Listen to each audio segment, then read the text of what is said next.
Freckle Juice by Judy Blume. Chapter 2. That night, Andrew had trouble sleeping. He kept thinking about freckle juice.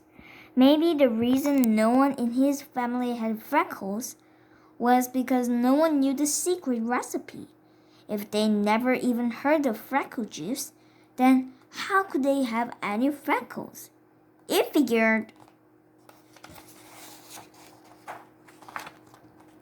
Andrew didn't like the idea of paying Sharon for anything, and 50 cents was a lot of money. It was 5 whole weeks of allowance. But he decided that if Sharon's recipe didn't work, he'd ask for his money back. It was easy. The next morning, Andrew turned the combination of his safe bank to just the right numbers, 4 on top and 0 on the bottom. He took out 5 dimes. He wrapped them in a tissue and stuffed the whole thing in his pocket. He didn't have time to wash his ears or neck or anything. He wanted to see Sharon before the last bell rang. "Bye, Mom," Andrew called. "Andrew Marcus, wait a minute." His mother hurried over to him. She almost tripped on her long bathrobe. The curlers in her hair scratched Andrew's face as she checked his ears and neck. "Please, Mom, can we skip it just these ones?" Andrew begged. Mrs. Marcus stepped away from Andrew.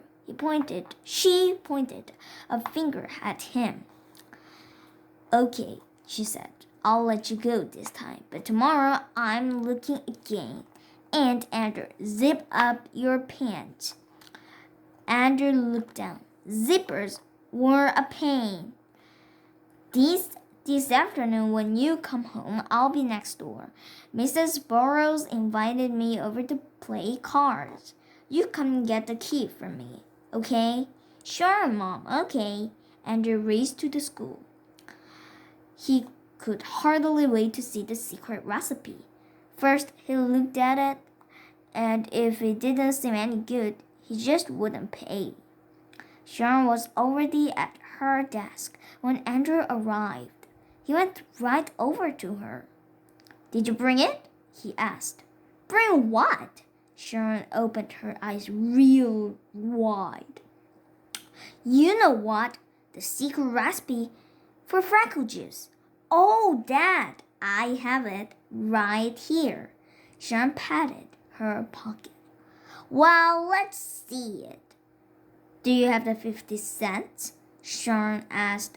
"Sure, right here." Andrew patted his pocket. "I'm not going to show it to you until you pay," Sharon said. Andrew shook his head. "Oh, no. First, I want to see it." "Sorry, Andrew. A deal's a deal." Sharon opened the book and pretended to read. "Andrew Marcus," Miss Kelly said. "Will you please sit down? The second bell just rang. This morning we'll begin with arithmetic. Nikki, please pass out the yellow paper. When you get your paper, begin working on the problems on the board." Andrew went to his seat. Then he took the tissue with the 5 dimes out of his pocket. He held it near the floor and aimed it towards Sharon. She sat in the next row. Sharon stuck out her foot and stepped on the tissue. Then she slid over until she could reach it with her hand. She bent down and picked it up. Miss Kelly didn't notice. Sharon counted the 5 dimes. Then she took a piece of folded up white paper out of her pocket and threw it to Andrew. Pew! It landed in the middle of the easel. Andrew leaned away over to pick it up, but he lost his balance and fell off his chair. Everybody laughed, except Andrew and Miss Kelly. Miss Kelly sighed. Oh, Andrew, what are you up to now? Bring me the note, please. Andrew picked up the secret recipe. He didn't even have a chance to see it. It wasn't fair.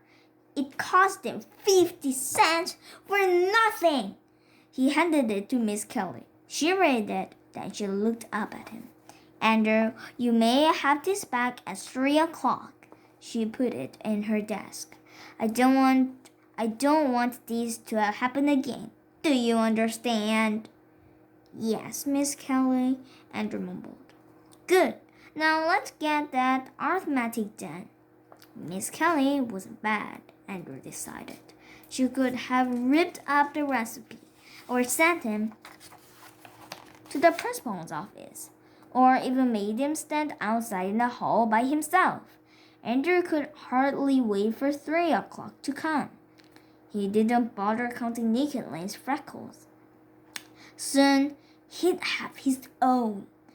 When the second bell finally rang and the class marched down the hall, Andrew went up to Miss Kelly. She held a piece of white paper and waved it at him. Here's your note, Andrew. I have the feeling it's important to you, but from now on you must pay attention in class.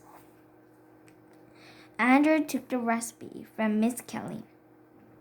After tomorrow, I won't have any trouble paying attention, he promised. Just you wait, Miss Kelly. I won't have any problem at all. Well, that's the end of chapter 2. Did you like my story? Then push the thumbs up sign or the subscribe button. Bye!